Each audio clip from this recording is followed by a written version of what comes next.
নমস্কাৰ। কবিতাৰ শিৰোনাম তোমালোকৰ শব্দবোৰত। কবি আনিছুজ্জামান।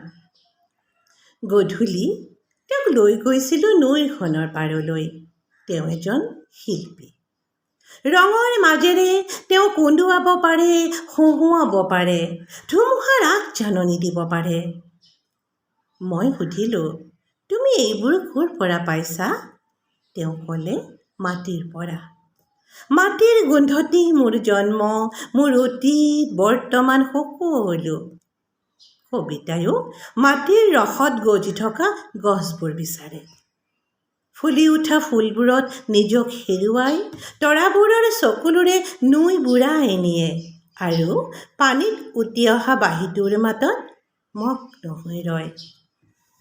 তেওঁক এটা এটাকৈ কথাবোৰ কৈ থাকোঁতে ক'লে, পানী আৰু মাটিৰ পৰাই আমি ৰং উলিয়াই লওঁ আৰু আমাৰ তেজত মিহলি কৰি গোন্ধ লওঁ। তাতেই শুনো, অনুভৱ কৰোঁ, বিচলিত হওঁ। মানুহৰ হিয়াৰ সংবাদ ল'বলৈ প্ৰয়াস কৰোঁ। নৈৰ পাৰত থকা ঝাউবনবোৰৰ ওপৰেৰে উৰি থকা সৰু সৰু চৰাইবোৰৰ পাখিৰ ৰং বিচাৰোঁ আৰু তোমালোকে শুনা সিহঁতৰ কলৰৱ। তোমালোকৰ শব্দই কঢ়িয়াই আনে আনন্দ আৰু বিষাদ।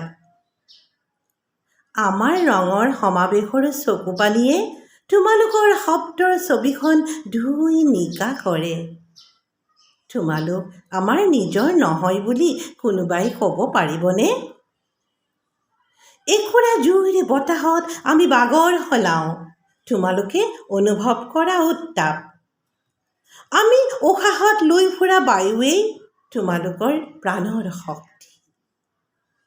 পানী, মাটি, জুই আৰু বতাহত আমি সকলোৱে খেলোঁ জনমে জনমে। তাৰ মাজতেই আমাৰ প্ৰেম। ধন্যবাদ। নমস্কাৰ।